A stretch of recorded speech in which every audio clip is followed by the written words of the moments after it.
Amém. Jeremias 15:10 diz assim: Ai de mim, minha mãe, por que me deste à luz, homem de rixa e homem de contenda para toda a terra?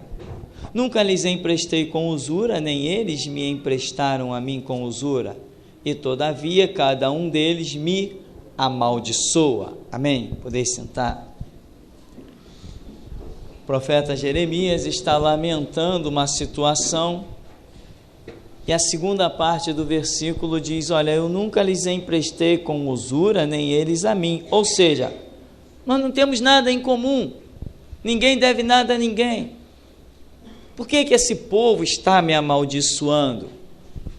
Porque Jeremias está profetizando na cidade, está recebendo maldições, afrontas, e você vai conhecer a história que ele foi parar várias vezes aonde? No calabouço, uma situação difícil, e por isso é chamado também de o profeta da coragem, além de chamado também de o profeta chorão. Mas a coragem desse homem realmente é impressionante, porque ele em nenhum momento ele amansou nas palavras, mas ele diz: ai de mim, minha mãe, por que me deste à luz? Homem de rixas e homem de contenda. Nós identificamos que, estudando o ministério do profeta Jeremias, chegamos à conclusão de que ele estava fazendo algo para servir e agradar ao Senhor, mas que ele mesmo em si, olhando aos olhos naturais, não via alegria no que fazia. Por isso, ai de mim, minha mãe, para que eu nasci?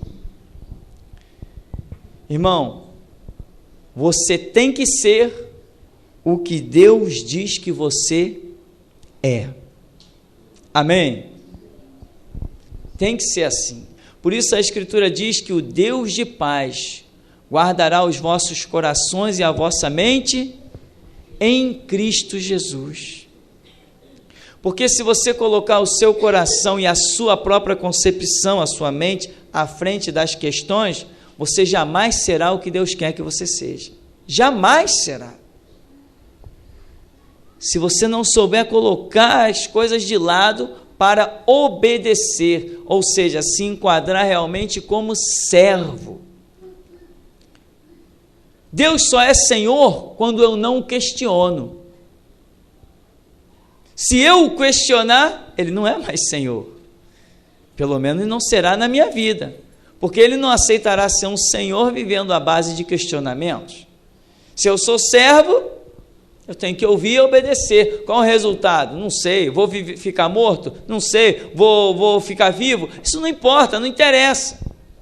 Se o meu prazer está na sua lei meditar de dia e de noite e lhe obedecer, Ele me manda fazer, eu vou e faço. Qual o resultado? Não quero nem saber. O semeador saiu a semear. Qual foi o resultado? Ele não voltou para ver. Entende? Então, você é o que Deus disser que você é. Aonde você vai saber disso? Não é aqui. Não é aqui na igreja. É lá, aonde? Na intimidade do teu quarto, em Mateus 6,6. É de lá que você tem que levantar dos seus joelhos e dizendo: Deus me falou isso, é nisso que eu vou andar até a segunda ordem. É naquela intimidade que você vai saber como Deus te vê, como Deus te olha, o que Ele preparou para você. Então você é o que Deus disser que você é. Assim, não tente ser aquilo que Deus não disse que você é. Não tente. Você vai acabar com a sua vida, acabar com a vida da sua família, vai acabar com a vida de todo mundo que passar pelo seu caminho. Não tente ser aquilo que Deus não disse que você é. Isso é muito sério. Há um episódio que nós vemos aqui com o rei Saul. Lembra do rei Saul? Em 1 Samuel capítulo 13. 1 Samuel capítulo 13, a partir do verso 8. Este episódio aqui, ele me deixa um tanto quanto impressionado. Diz assim, 1 Samuel 13, 8. E esperou 7 dias, até ao tempo que Samuel determinara. Não vindo, porém, Samuel a Gilgal, o povo se espalhava dele. Então disse Saul: trazei-me aqui um holocausto e ofertas pacíficas. E ofereceu o holocausto. Sucedeu que, acabando ele de oferecer o holocausto, eis que Samuel chegou. Saul lhe saiu ao encontro para o saudar. Então disse Samuel: que fizeste? Disse Saul: porquanto via que o povo se espalhava de mim, tu não vinhas. Nos dias aprazados, os filisteus já se tinham ajuntado em Micmas. Eu disse: agora descerão os filisteus sobre mim a Gilgal, e ainda à face do Senhor não orei. Forcei-me e ofereci holocausto. Então disse Samuel a Saul: agiste neciamente, e não guardaste o mandamento que o Senhor teu Deus te ordenou, porque agora o Senhor teria confirmado o teu reino sobre Israel para sempre, porém agora não subsistirá o teu reino. Já tem buscado o Senhor para si um homem segundo o seu coração, e já lhe tem ordenado o Senhor que seja chefe sobre o seu povo, porquanto não guardaste o que o Senhor te ordenou. Eu digo, não tente ser o que Deus não disser que você é. Né? Eu sei, enquanto eu estou aqui falando, passa pela minha cabeça muitas coisas que já foram ditas neste lugar, neste sentido. Mas, se 500 vezes eu crer que Deus está me falando para falar, 500 vezes eu falarei. Se Ele me der a graça, amém. Saul era o quê? Rei. Então ele não podia oferecer holocausto, porque ele não era sacerdote. Isso é a função exclusiva de sacerdote. E o sacerdote dessa época, considerado também juiz, era Samuel. Ele se meteu aonde não podia. E isso foi tão pesado que quando ele vai saudar Samuel, Samuel não lhe dirige nenhuma palavra de saudação. Diz assim: o que tu fizeste? Samuel olhou e viu que o holocausto tinha sido oferecido, e sabia que ninguém em Israel seria tão louco para encostar naqueles holocaustos. Só pode ter sido Saul. Saul, o que você fez? Teria o Senhor confirmado o teu reinado sobre Israel. Agora ele já rasgou. Não teve segunda chance. Amém? Irmãos, não tente ser o que Deus não disse que você é. Porque tem erros que Deus não te dará segunda chance. Cuidado com esse papo de Deus é bom, Deus é misericordioso. Lembra que é esse Deus bom e misericordioso que criou um grande lago de fogo e enxofre. Ele não é tão tolerante quanto as pessoas pensam. Lembra quando ele ordenou Saul: vai lá nos midianitas e passa todo mundo ao fio da espada. Não poupa nem os animais. Cadê a misericórdia? Ele disse: terei misericórdia de quem eu quiser ter misericórdia, me compadecerei de quem eu quiser me compadecer. Não é isso que está escrito? É isso que está escrito no Antigo Testamento para Moisés, e Paulo repete no Novo Testamento. Então, meu irmão, Saul ofereceu o holocausto. Não podia fazer isso, nem pensar em fazer isso. Perdeu, por quê? Porque ele não deveria se meter na função, vamos assim chamar, que Deus não disse que ele tinha. Você vê um outro episódio, que lá em 2 Reis acontece, no ministério de Eliseu, com um jovem chamado Geazi. Estava bem, estava feliz da vida na presença de Eliseu. Possivelmente seria o sucessor de Eliseu, porque essa era mais ou menos uma regra que acontecia, né? Quem Deus permitia andar muito juntinho daquele profeta, daquele que tinha o ministério, acabava recebendo também esse ministério. Isso é algo tremendo. E Geazi está num caminho brilhante, como um ajudante. Aí daqui a pouco vem Naamã, Eliseu despede Naamã, Geazi vai lá e mente e pega algumas coisas de Naamã com a mentira. Ou seja, deixou de ser servo e passou a ser senhor.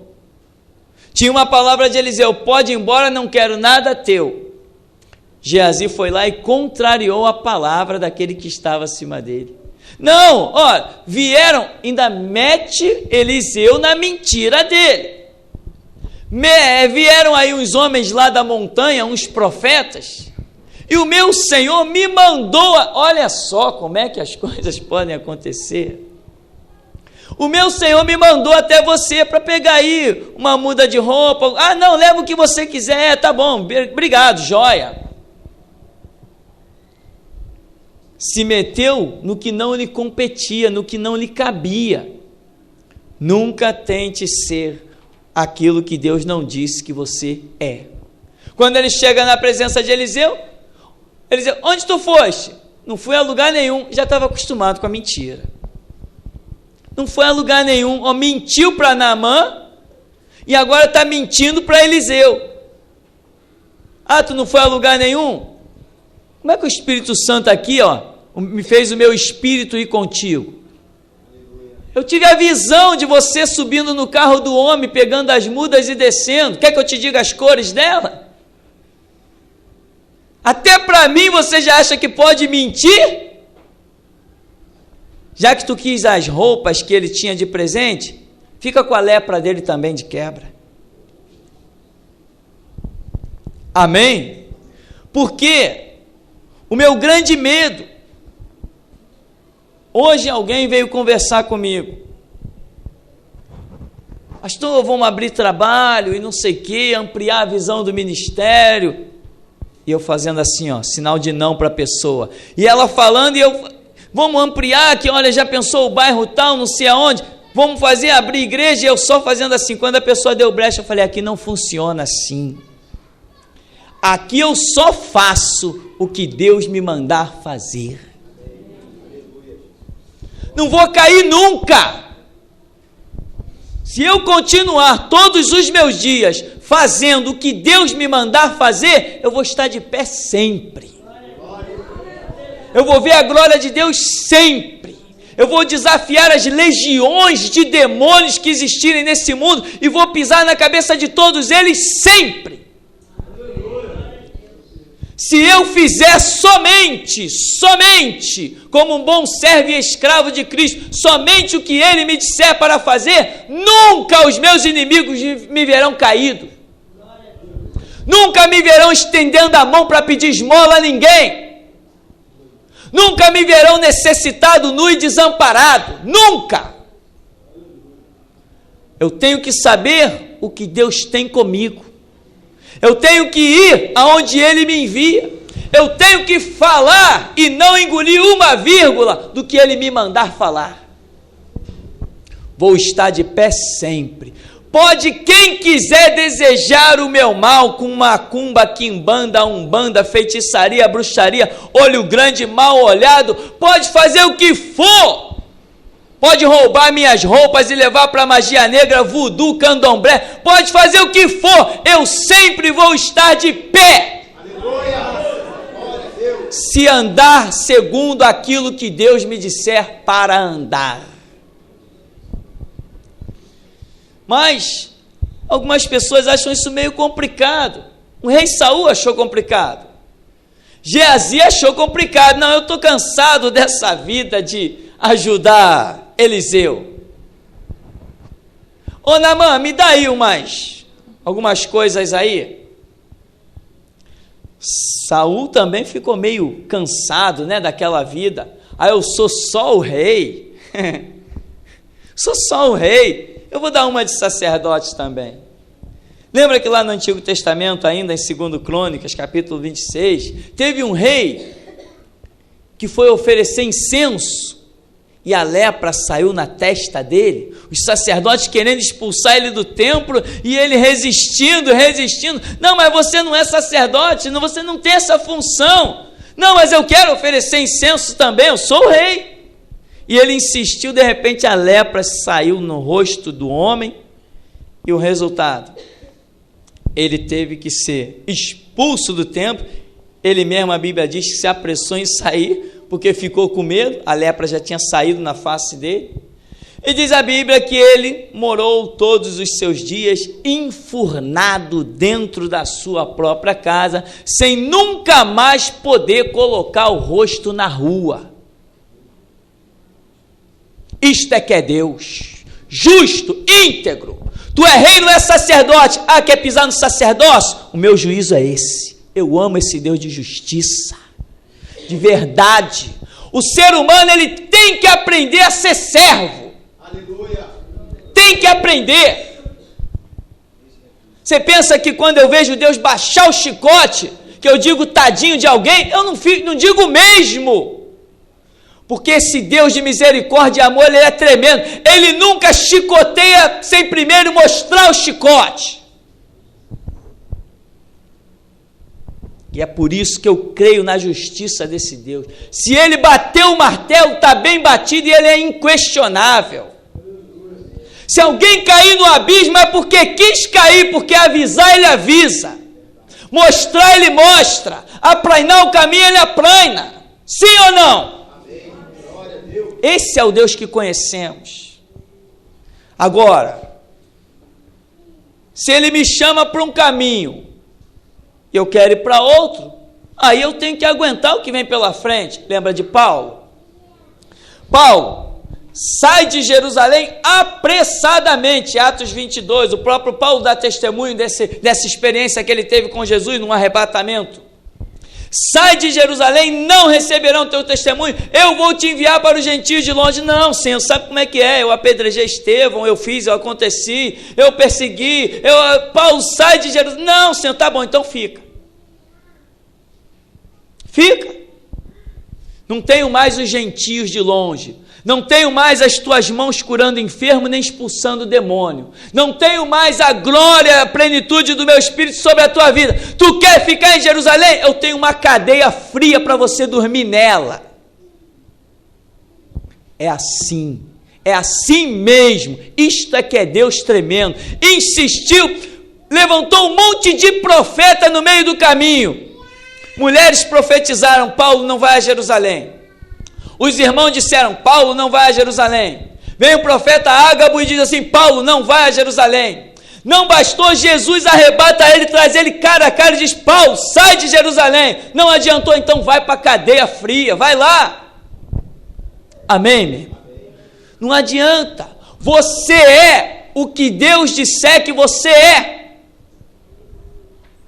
Senão você vai cair nessa ignorância que tem por aí, pastores consagrados. Isso é uma desgraça na era da igreja. Aí o camarada, ele foi consagrado, ele fez um seminário e ele acha que é pastor. Acaba com a vida do ser humano. Acaba com ele, destrói ele, a família dele, quem tiver em volta dele, todo mundo vai ser destruído. Porque ele acha que os homens podem lhe dar funções. Não, só faça o que Deus disser para você fazer. Aprenda a ser servo de Cristo. Só faça aquilo que Deus disser para você fazer. Todos temos que pagar o preço da oração, senão não andaremos no mesmo espírito. Todos temos que pagar o preço do estudo bíblico, senão não teremos a mesma fonte de conhecimento.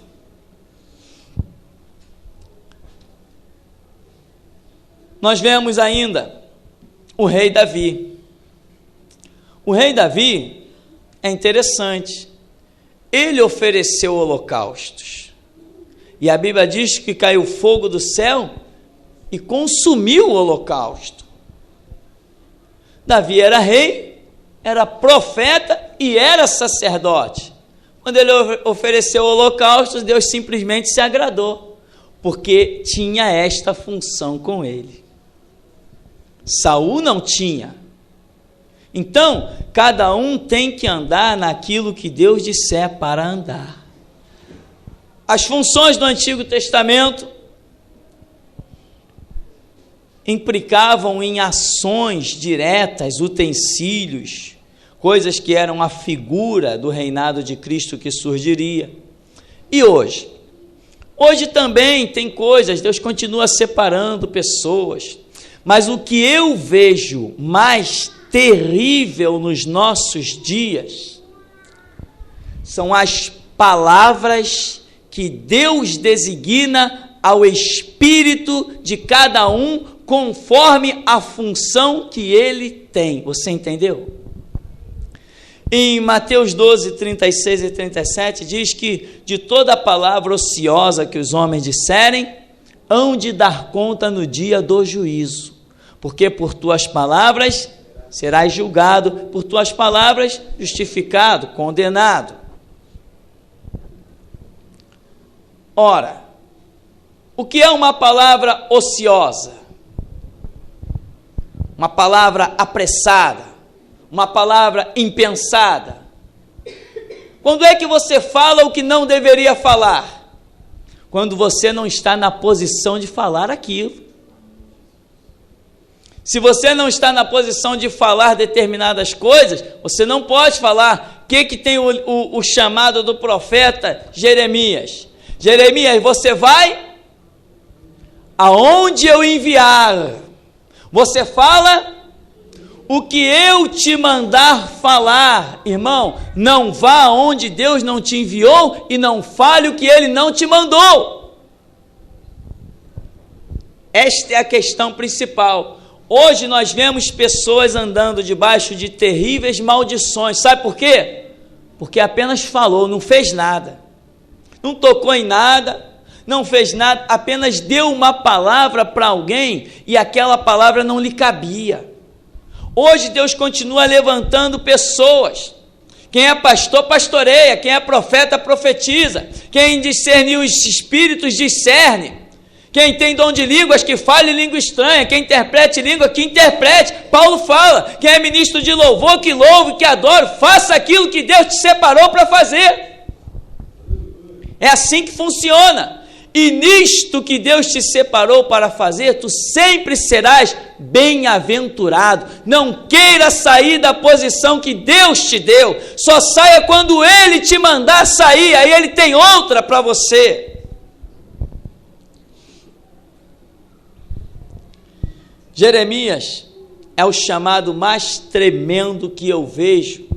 Deus tinha com ele uma obra realmente estarrecedora, fora do comum.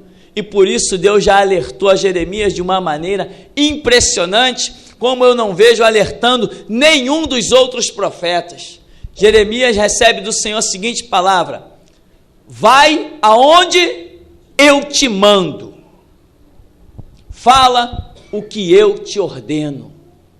Isso tem um peso inacreditável, irmão.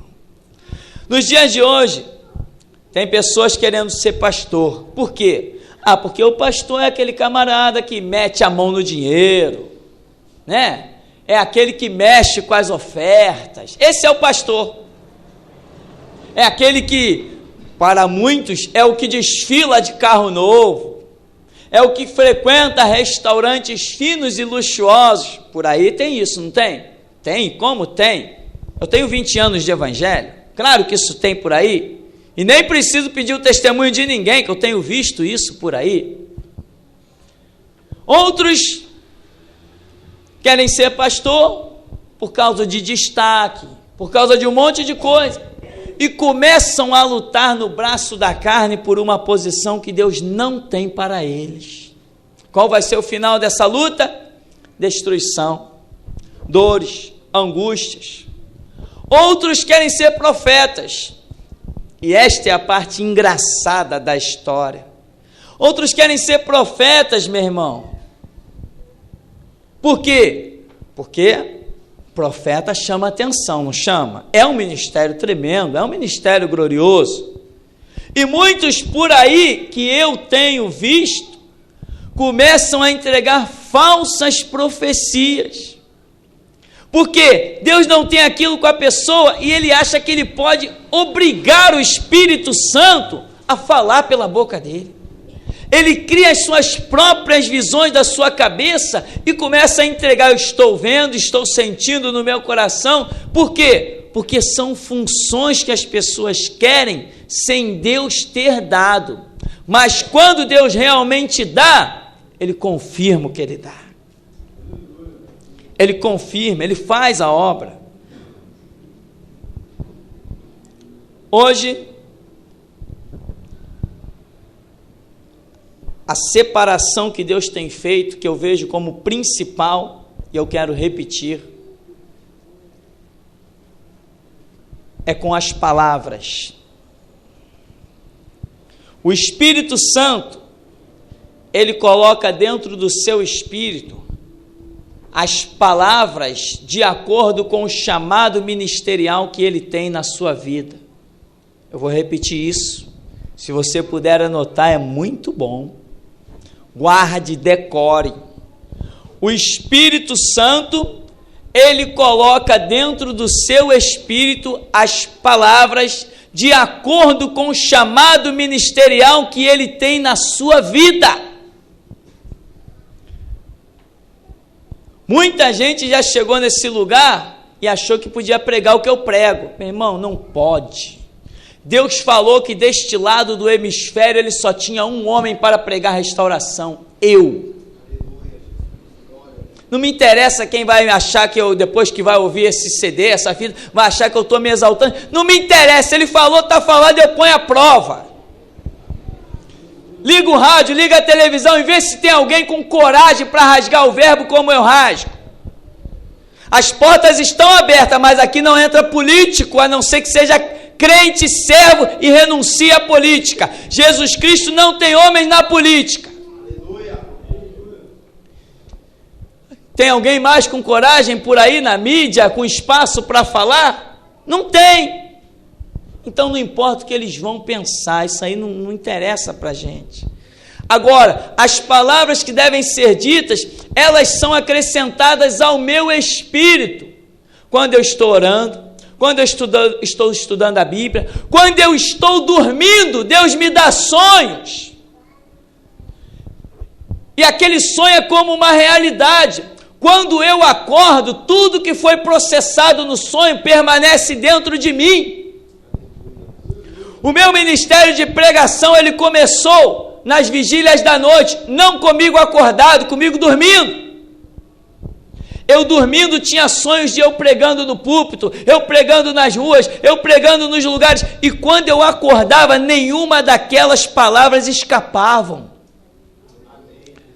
E o sonho era tão real que Deus me fazia encarar coisas no sonho, como se eu estivesse vivendo uma realidade, e me mostrava eu saindo vencedor, e assim ele tem feito na realidade. Então, meu irmão, ministério hoje é a língua como pena de um destro escritor. Se Deus vai colocar a palavra no seu espírito para libertar os cativos oprimidos do diabo, possessos de demônios, ele vai ter isso contigo, ele vai fazer. Se Deus tem contigo um outro tipo de palavra, um outro tipo de ministério, ele vai jogar dentro do teu espírito, ele tem recurso, ele tem condição para isso, ele vai jogar dentro do seu espírito as palavras de acordo com o seu ministério. Não olhe para o ministério do seu irmão e ache melhor do que o seu. Aleluia. Não é verdade. O diabo é que está nessa história. Ninguém tem ministério melhor do que de ninguém. Porque tudo é dado pelo Espírito Santo para o mesmo propósito. A Bíblia diz que Deus não faz acepção de pessoas, então ele não dá o melhor para um e o pior para outro. Se ele te deu essa graça de dobrar os joelhos, entenda que isso é precioso, porque tem gente que não consegue dobrar os joelhos e falar com Deus. Mas muita gente não quer esse ministério. Não, eu estou lá no meu quarto, ninguém me vê, Deus te vê. Isto é o bastante. que Ele te veja. Então, não se iluda com essas coisas, com essas visões mundanas, partidarismos e etc. O melhor, o pior, o melhor para a minha vida é o que Deus me der. Isto é o melhor.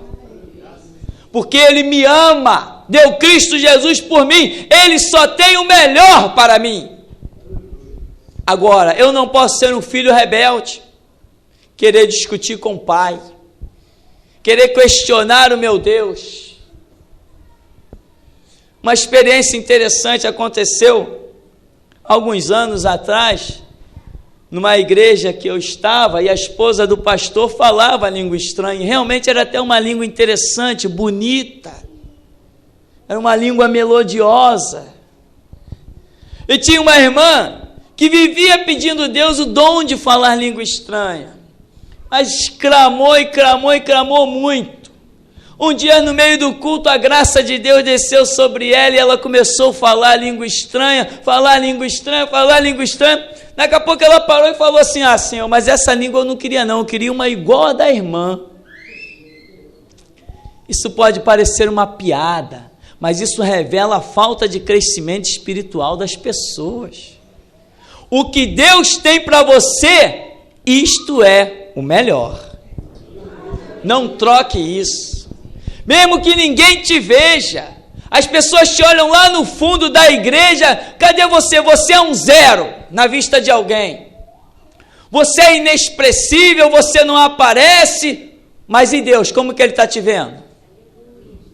Foi Ele mesmo que te colocou lá no vale? Foi Ele mesmo que te colocou dentro do poço? Foi Ele mesmo que te ocultou? Se Ele te colocou nessa posição, essa é a melhor para a sua vida. Aproveite ela. Aproveite. Porque se você olhar para trás, você vai ver que o que você considera pouco na sua vida, muitos não chegaram nem perto.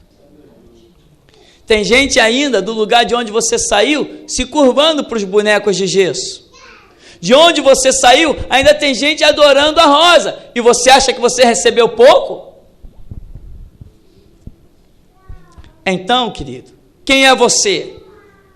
Você é o que a Bíblia diz que você é, pela revelação do Espírito Santo.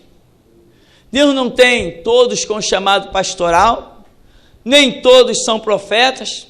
Paulo mesmo diz: porventura falam todos novas línguas, ou seja, nem todos falamos novas línguas, nem todos temos o dom de curar os enfermos, nem todos enfrentaremos demônios para colocá-los para correr. Quando Deus tiver um endemoniado para levar a algum canto, às vezes Ele vai desviar de alguns de nós e vai colocar na frente de outros. Ele trabalha da maneira como Ele quiser. Ele faz o que Ele bem quiser. O que eu quero é que Deus nunca me convoque para dentro de hospital, não é comigo. Mas eu tenho certeza que há um galardão muito especial para quem entra pelas portas de um hospital. Eu não gosto de nada de presídio, mas eu tenho certeza que existe um galardão muito especial para quem entra pelas portas de um presídio. São obras importantes demais a serem feitas. Então, aquilo que Deus disser que tem na sua vida, isto é o melhor. Nisto, um dia, quando você adentrar os portais celestiais, você vai ver que, puxa vida, só o Senhor é Deus. A vontade dele sempre é boa, perfeita e agradável. Portanto, irmão, não saia daquilo que Deus disse que tem contigo. E se Ele ainda não disse nada, vai buscando, que vai chegar uma hora que Ele vai dizer.